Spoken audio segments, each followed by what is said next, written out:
welcome to the Briefing Room, videos dedicated to the tactics behind Star Wars Legion. In today's episode, we're going to discuss the AT-RT, and more specifically, the weapon choices that you, as a Rebel General, have available to you. Currently in list building, there's not that many options, at least not when you're sticking your forces together. As people are grabbing their core sets and they're opening them up and finding their AT-RTs in there, the biggest decision they're going to have to make if they can't get some magnets on hand is which weapon to put on their AT-RT. In your troopers, essentially the miniatures all come essentially available. You don't have to choose. The AT-RT is that main decision point that you're going to have to make with the core set. So in today's episode, I'm hoping to help you out and allow you to make a decision on what weapon you should be choosing for your AT-RT. So the three weapons that you have available to you are the Rotary Blaster, the Laser Cannon, and the Flamethrower. We're going to discuss them in that order, and I will hopefully help you make the decision on what you're going to use in your list. In the end, it all comes down to what your list is lacking. So focus on the weapons and the strengths as I describe them, and think about what your list needs in it to bolster it. And then at the end, I'll tell you what decision I'm going to make. So firstly, let's discuss the AT-RT Rotary Blaster. So the Rotary Blaster is range 1 to 3, it has 5 black dice, and it's a 30-point upgrade. This is your kind of be-all, end-all generic weapon. It's good at pretty much everything with very few downsides. What it's really good at is actually taking out commanders.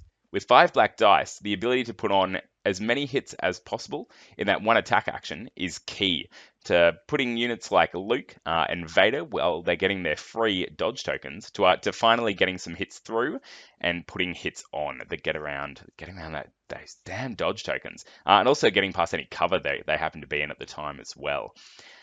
But the real question is, do Rebels need this?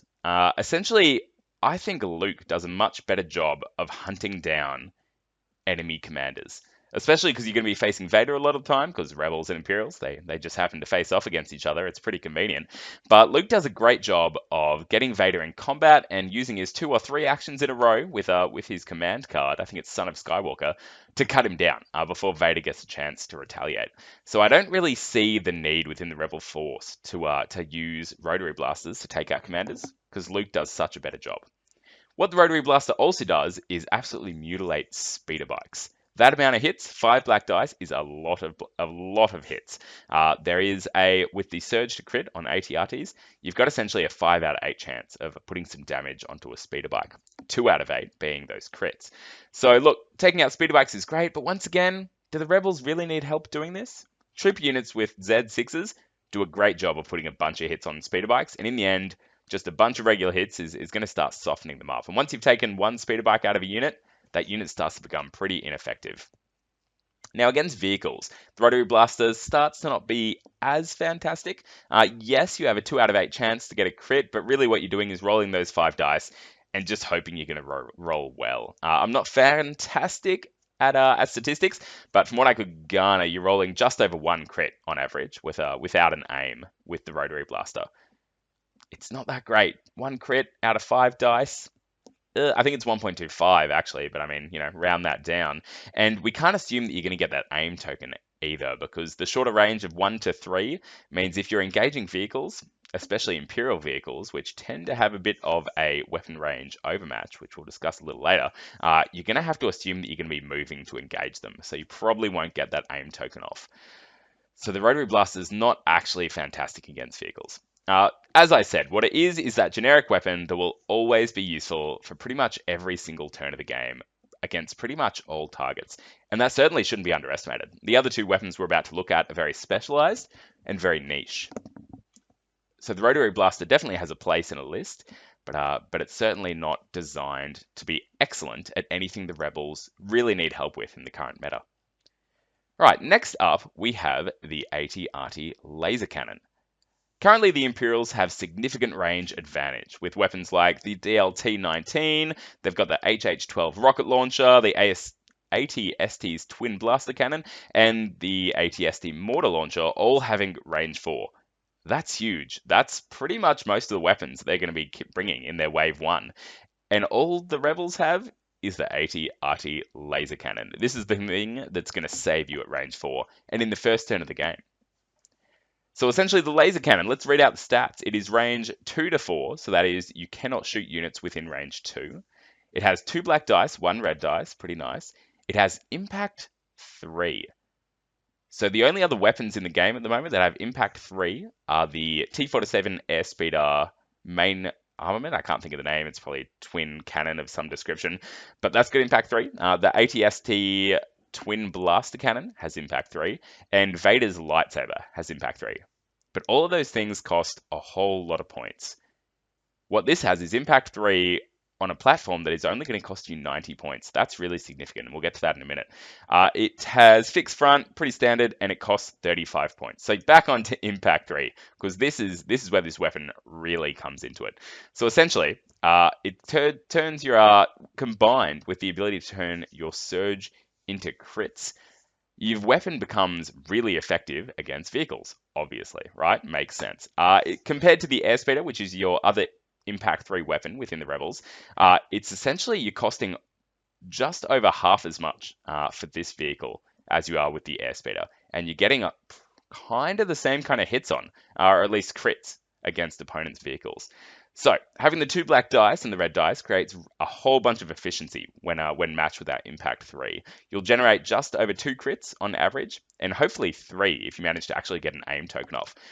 And because you're reaching out to range 4, which is where those Imperial vehicles are probably going to be standing with the AT-STs especially, that it's much more likely that you're going to get an aim token while firing the laser cannon as opposed to firing the Rotary Blaster. So keep that in mind. So it's not going to be unlikely to get 3 crits off with this weapon, which is awesome for the point cost. The range 2 minimum, that punishes you a little, but as the AT-RT is pretty maneuverable, and unlike the HH-12, which has that same kind of range 2 minimum, you can move and fire your laser cannon with the AT-RT in the same turn. So the 2 minimum range, I don't think is as big a disadvantage as people might think. And also remember that your opponent's vehicles, they're not going to want to be getting those vehicles into combat. Because you've got Luke running around, they're going to be wanting keeping their AT-STs at a bit of a distance, because nothing ruins an AT-ST's day like a lightsaber. So keep that in mind. Because you're going to be firing just the vehicles with this, essentially, whenever you can, I don't think that minimum range 2 hurts it as much as you think. It's the most expensive option for the AT-RT at 35 points, but look, that is only 5 points more than the Rotary Blaster. So 35 points might look like a huge investment at first, but you've got to put a weapon on this, and the cheapest is 25 points. So I don't think it's that bad, and for what it gives you, it's pretty great. When you think about the first turn of the game, when everyone's maneuvering and starting to get some shots off, allowing the Imperials to have all of that range 4 weaponry, and if you don't turn up to a game with any, you're almost giving them an extra turn of shooting. And that's why the laser cannon really appeals to me. It allows you to compete in that first turn and really put some pressure on without just taking a whole bunch of fire and doing nothing in return. Furthermore, I think the laser cannon is going to be really great because AT-STs are freaking awesome. They look amazing. People are going to want to take them. Imperial commanders are going to look at 3 Stormtrooper units and go, geez, wouldn't that be a smart tactical decision? Or I could take this huge, imposing, awesome chicken walking vehicle that puts out bulk shots and looks amazing and has a mortar launcher. A mortar launcher! They're just going to take it. You're going to see them on a whole bunch of tables you're playing with and in pretty much every Imperial army, if not 2. Geez, if you hit 2 of those, you're in big trouble if you don't have some serious anti-vehicle firepower. So I think laser cannon is going to be great in this initial Wave 1 meta because you're going to see AT-STs, and this is the best counter to it. Especially if you have 2 AT-RTs with laser cannons. Focusing fire, putting 2 to 3 damage each on an AT-ST every single turn, that's going to be useful. So keep that in mind. All right, let's look at the last weapon that you can put on your AT-RT.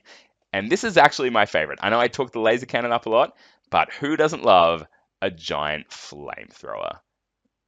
Stormtroopers behind cover, getting you down? Not anymore.